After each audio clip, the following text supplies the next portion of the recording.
나눌 말씀은 에스겔 47장 말씀입니다. 6절부터 12절까지. 에스겔 47장 6절부터 12절 말씀, 우리 같이 함께 읽겠습니다. 그가 내게 이르시되 인자야 내가 이것을 보았느냐 하시고 나를 인도하여 강가로 돌아가게 하시기로 내가 돌아가니 강 좌우편에 나무가 심이 많더라. 그가 내게 이르시되 이 물이 동쪽으로 향하여 흘러 아라바로 내려가서 바다에 이르리니 이 흘러내리는 물로 그 바다의 물이 되살아나리라. 이 강물이 이르는 곳마다 번성하는 모든 생물이 살고 또 고기가 심이 많으리니 이 물이 흘러 들어가므로 바닷물이 되살아나겠고 이 강이 이르는 각처의 모든 것이 살 것이며 또 이 강가에 어부가 살 것이니 엔게디에서부터 에네글라임까지 그물치는 곳이 될 것이라. 그 고기가 각기 종류를 따라 큰 바다의 고기같이 심이 많으려니와 그 진펄과 갯벌은 되살아나지 못하고 소금 땅이 될 것이며 강 좌우가에는 각종 먹을 실과나무가 자라서 그 잎이 시들지 아니하며 열매가 끊이지 아니하고 달마다 새 열매를 맺으리니 그 물이 성소를 통하여 나옵니다. 그 열매는 먹을 만하고 그 잎사귀는 약재료가 되리라. 아멘. 할렐루야.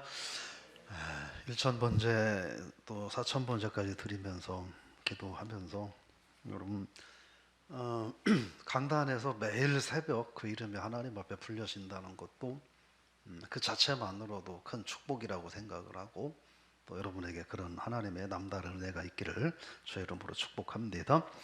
주의 종들에게 허락하신 것은 말의 권세니까요. 하나님의 이름으로 축복하면 하나님이 또 축복하겠다 하셨으니까 그대로 될 줄로 믿습니다. 오늘 온전한 회복을 경험해야 합니다. 이런 제목입니다. 이 47장, 48장은 에스겔서의 결론과 같은 그런 이야기로 볼 수 있습니다. 근데 오늘 이 본장은 이스라엘의 회복에 대해서 말을 쭉 하는데 다 읽지는 않았지만 1절부터 쭉 살펴보면 회복된 이스라엘이 어떤 축복을 누릴 거냐, 앞으로 회복하게 되는 이스라엘이 어떤 축복을 누리게 될 거냐 하는 겁니다. 오늘 1절에 보면 그렇게 말합니다. 성전문에 이르시되 성전의 앞면이 동쪽을 향하였는데 문지방 밑에서 물이 나와 동쪽으로 흐르다가 오른쪽 제단 남쪽으로 흘러내리더라. 이 우리나라는 소위 말하는 그 풍수지리라고 하는 게 있죠. 그래서 뭘 하든지 그걸 많이 이렇게 적용을 하는데, 그런데 어느 면에서는 일리가 있습니다. 예를 들어 도시를 선정할 때, 특히 우리가 수도를 옛날에 한양으로 옮겼잖아요. 지금의 서울로. 그러면 이 마을이나 도시를 형성할 때 기본적으로 보는 게 배산임수, 뒤에 산이 있고 앞에 물이 있고 이런 지역을 소위 말하는 명당이라고 하는데 이 명당이라는 표현이 어떤 미신적이고 풍수지리적인 그런 입장에서만 생각하면 표현이 좀 그렇게 보일지 모르지만 실질적으로 생각을 하면 사람의 삶의 최적의 장소가 되는 거예요. 이번에 성지순례 때 예루살렘을 가보셨지만 예루살렘은 그런 특히 이 물을 가까이 끼고 있는 도시는 아니란 말이죠. 그렇죠? 삭막한 산에 있는 이런 도시란 말이에요. 그러니까 도시로서의 그런 어떤 최적의 조건을 갖추진 않았습니다. 근데 왜 그럼에도 불구하고 거기에 하나님의 성전이 있고 그러느냐 하는 거죠. 하나님의 백성들은 지리적인 조건을 가지고 세상의 삶을 살 게 아니라 그럼 이 좋지 않은 조건임에도 불구하고 하나님만 의지하는 믿음으로 살아야 된다 하는 것을 우리가 생각을 해보게 되는 거죠. 어쨌든 그런 성전에서 물이 흘러나와서 물이 쭉 흘러나온다 하는 겁니다. 2절에 보면 뭐라고 말하냐면 그렇게 말합니다. 끝에 보면 흘러 스며 나오더라. 이 나오더라라고 하는 말은 그런 얘기예요. 이렇게 수도꼭지를 틀면 물이 졸졸졸 나오는 이런 게 아니라 막 골짜기에서 막 비가 올 때 막 물이 막 쏟아져 내려오는 거 있잖아요. 그거를 의미하는 거예요. 여기서 말하는 나오더라는 말은, 그러니까 물이 아주 막 그 거센 물결이 막 쫙 콸콸콸 흘러나오는 것을 말합니다. 그러니까 물이 흐른다고 하는 것은 하나님의 은혜가 풍성하게 또 넘치게 나온다, 이런 의미를 상징적으로 담고 있습니다. 그래서 3절 이하에 쭉 보면 이렇게 청량을 한다고 그래요. 여러 차례 청량을 하는데 나중에는 어떻게 돼요? 이제는 걸어 다닐 수 없어서 헤엄을 쳐서 다녀야 될 만큼 물이 가득하게, 한 사방 2km 지역에 헤엄을 쳐서 다닐 만큼 물이 흘러나왔다, 이런 이야기를 하고 있습니다. 그런데 6절을 보면 읽어볼까요? 그가 내게 이르시되 인자야 내가 이것을 보았느냐 하시고 나를 인도하여 강가로 돌아가게 하시기로. 네가 이걸 보았느냐라고 하는 말은 천사가 환상 속에서 에스겔에게 하는 이야기예요. 네가 이걸 보았느냐. 성전에서 물이 흘러나와서 사방으로 가득 채우고 헤엄쳐서 다녀야 될 만큼 풍성하게 나오는 걸 네가 보았느냐, 이 말을 하는 거예요. 이 말은 하나님의 은혜가 충만하게 임하는 것을 네가 보았느냐라는 의미예요. 하나님의 백성들에게 하나님께서 이렇게 충만하게 회복해 주실 것을 네가 보았느냐라는 말씀인 거예요.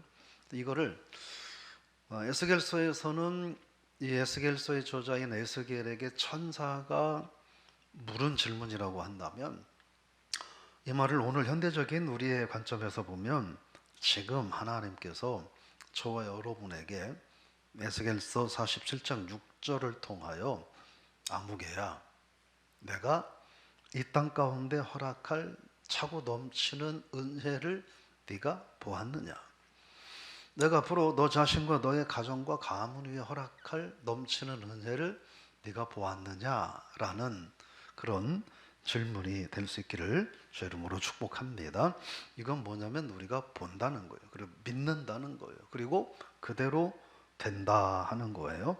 여러분, 네가 이것을 보았느냐라고 하는 이 물음 앞에서 주님 그 크신 은혜를 제가 보았고 은혜가 너무나 고맙고 감사합니다 하는 이런 고백이 저 여러분의 삶에서 끊이지 않기를 주 이름으로 축복합니다.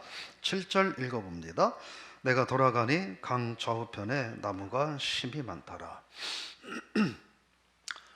강 좌우편에 나무가 많더라. 그럴 수밖에 없죠. 메말랐던 강에 물이 흘러나와서 가득 차게 되니 그 좌우에 물이 있을 수밖에 없다. 근데 여기서 말하는 많다라는 것은요, 나무가 많다라고 하는 말은 여러 의미가 있어요. 첫째, 말 그대로 진짜 많다라는 의미가 있고, 또 다른 의미는 많은데 비실비실하고 말랑깽이 나무들이 많다라는 게 아니라 아주 그냥 잘생기고 큼직한 좋은 나무들이, 질적으로 좋은 나무들이 많더라라는 뜻이 있어요. 그리고 세 번째는 무슨 의미냐면, 그런데 많은데 좋은 나무들이 무성하게 많은데 이게 자꾸 더 많아지고 있다라는 거예요. 그거를 여기서 많더라라고 표현을 하고 있습니다. 이건 뭔 말일까요? 하나님의 회복의 은혜가 임하면 지금도 눈에 보기에도 좋고 풍성한데 그 좋고 풍성함이 눈에 보는 것으로 딱 끝나지 않고 계속해서 있게 된다 하는 거죠.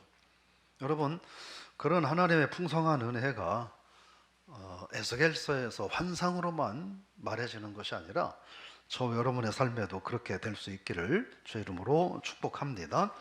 성경은, 만약에 성경이 그냥 2000년 전에 있었던 이스라엘 백성들만의 이야기라고 한다면, 또 에스겔서의 이런 예언과 환상이 그냥 단지 에스겔만 관계된 일이라고 한다면, 사실은 우리가 새벽마다 이 성경에 나오는 예수, 성경에 나오는 말씀 붙잡고 이 시간에 나와서 이렇게 시간 낭비할 이유가 없는 거예요.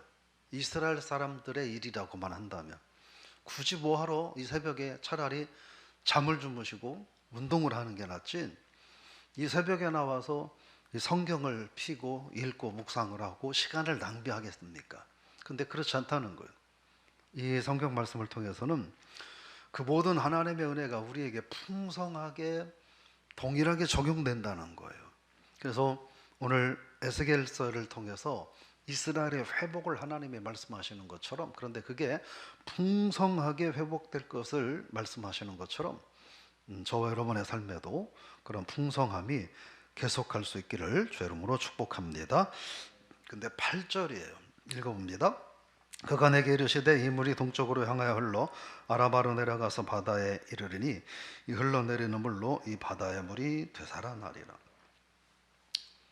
여기서 말하는 이 바다는 사해바다예요. 염도가 20%를 넘어가지고 어떤 생물도 살 수 없고 사람도 들어가서 수영하다가 물이 눈에 들어가면 위험한 이런 사해바다를 말해요.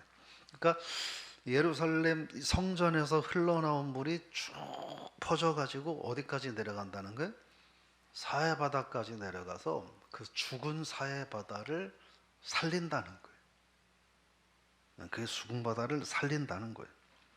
그거는 이 하나님의 회복이 얼마나 광범위하고 강력한지를 말을 할 수 있습니다. 그리고 죽은 바다도 살리는 거예요. 그런 의미가 있는 거예요. 이것을 또 신앙적으로 하나님의 은혜가 얼마나 크고 강력한지 세상 모두에게 흘러넘쳐서 죽어가는 영혼도, 이미 죽은 영혼도 그리스도의 생명의 복음으로 인하여 살릴 수 있음을 말하는 거다, 그렇게 볼 수 있습니다. 9절입니다. 9절에 보면 모든 생물이 살고 고기가 많으리니 라고 말합니다. 바다가 살면, 지금은 아무것도 살 수 없어요, 사해바다에는. 그런데 사해바다가 살아남으로 그 속에 온갖 각종 미생물이며 물고기들이, 생물들이 다 살아난다 하는 거예요. 어느 정도냐? 10절 읽어볼까요? 또 이 강가에 어부가 설 것이니 엔게디에서부터 에네글라임까지 그물 치는 곳이 될 것이라. 그 고기가 각기 종류를 따라 큰 바다의 고기같이 심이 많으려니와. 얼마나 많으냐? 오늘 성경에 보니까 어부가 선다 이렇게 얘기해. 어부가 선다는 말은 무슨 말이냐면 한 곳에 정착해서 산다라는 뜻이에요. 즉 사해바다가 살아남으로 거기에 수많은 풍부한 물고기들이 많아져서 거기에서 물고기를 잡아서 생활을 할 수 있기 때문에 어부들이 거기에서 집을 짓고 고기를 잡기 위해서 산다는 얘기예요. 지금은 아무도 고기를 잡을 수 없어요. 없으니까. 그런데 어부들이 그렇게 모여든다라고 하는 거예요. 정착한다는 거예요. 그러니까 사해 주변이 물고기로 인하여, 그 풍성함으로 인하여 그 마을에 어촌이 형성된다는 거예요. 지금 우리가 갈 때는 관광지만 이렇게 돼 있는데, 그렇게 생각하면 관광지가 돼 있는데, 그런 관광지가 아니라 거기에 사해바다에서 고기 잡고 살아야 되기 때문에 동네가 형성이 된다는 거예요. 죽은 바다인데 앞으로 그렇게 된다는 거예요. 그만큼 이 하나님의 회복의 은혜는 강력하다. 죽은 바다, 사람이 살 수 없는 바다, 아무것도 나오지 않는 바다. 근데 그 바다가 살아서 마을이 형성될 만큼 하나님이 회복을 더하신다 하는 거예요. 그런데 11절 말씀입니다. 읽어볼까요? 그 진펄과 갯벌은 되살하지 못하고 소금 땅이 될 것이며. 진펄과 갯벌은 그런 거, 이렇게 비가 와서 물이 고였는데 물이 다 증발되면 소금기만 남아가지고 못 쓰는 땅이 되는 거예요. 소금기가 있는 땅은 아무것도 쓸 수 없잖아요. 쓸 수 없는 땅이 되는 거예요. 그거를 의미하는 거예요. 그러니까 하나님의 은혜의 물결이 들어가서 이 은혜의 물이 흘러서 죽은 바다도 살리는데, 예를 들어서 그 물이 흘러가지 않는, 또는 물을 받아들이지 못하는 땅은 그 죽은 사해바다도 살리는데, 물이 흡수되고 연물이 남아서 불모지가 된 땅들은 그냥 쓸모없게 된다는 거예요. 이건 무슨 의미가 있냐면 그 하나님의 풍성한 은혜에 참여하지 못하면, 그 하나님의 풍성한 회복의 은혜에 참여하지 못하면 안 된다, 멀어질 수 있다, 은혜로부터 소외될 수 있다, 멀어질 수 있다, 뭐 이런 의미죠. 이거는 구원에 대한 이야기를 하는 말이라고 볼 수 있습니다. 12절 읽어볼게요. 강 좌우가에는 각종 먹을 과실나무가 자라서 그 잎이 시들지 아니하며 열매가 끊이지 아니하고 달마다 새 열매를 맺으려니 그 물이 성소를 통하여 나옵니다. 그 열매는 먹을 만하고 그 잎사귀는 약재료가 되라. 결국 이 말은 메마르고 척박한 땅이 하나님의 성전에서 흘러나온 물로 인하여 그 사회 바다와 그 주변이 얼마나 풍요롭게 될지를 이야기하는 거예요. 진짜 상징적인 표현인 거예요. 그렇게 하나님이 죽은 바다도 살리고 바다 주변에 마을이 형성되고 그 주변이 기름지고 풍성한 지역이 되는다라는 이야기는, 이거는 거의 인간의 힘으로는 불가능한 일들인데 그것이 가능하게 된다 하는 것은 뭐냐면 하나님이 허락하시는 회복이 그렇게 강력하고 놀랍다라는 것을 강조한다 하는 것입니다. 결국 오늘 말씀을 통해서 정리해 보면 온전한 회복은 하나님의 은혜로 인하여서만 가능하다 하는 거예요. 두 번째로 그 하나님의 은혜의 물결 속에, 하나님의 성전에서 흘러나오는 은혜의 물결 속에 내가 같이 있어야 된다는 거예요. 그건 곧 무슨 얘기일까요? 그 은혜의 자리에 내가 있어야 된다는, 그거는 복음의 자리예요. 예배의 자리예요. 하나님의 영광을 돌리는 삶의 현장이에요. 그 자리에 하나님 백성들이 서 있어야 된다 하는 것입니다. 오늘 말씀을 통해서 하나님의 회복의 은혜는 온전하다, 완벽하다, 넘친다 라는 사실을 우리가 발견을 하면서 개인적으로 저 자신과 여러분들의 삶에 그런 하나님의 온전한 회복의 은혜가 있기를 축복합니다. 신앙적으로 온전한 회복이 있기를 바라고요. 또 이 세상에서 육적으로 필요한 것들도 또 하나님의 은혜 안에서 온전한 회복이 있어서, 그래서 영육간의 온전한 회복을 경험하는, 그것이 하나님의 은혜의 힘을 경험하는 여러분의 삶이 될 수 있기를 주의 이름으로 축복합니다.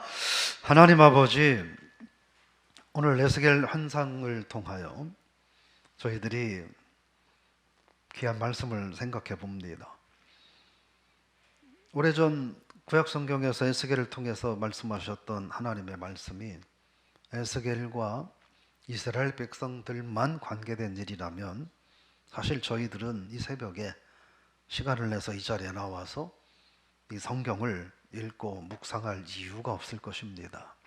그런데 하나님께서는 그런 하나님의 말씀이 비단한 이스라엘 백성들에게만이 아니라 구원받은 모든 하나님의 자녀들에게도 동일한 은총을 허락하시는 줄로 믿습니다.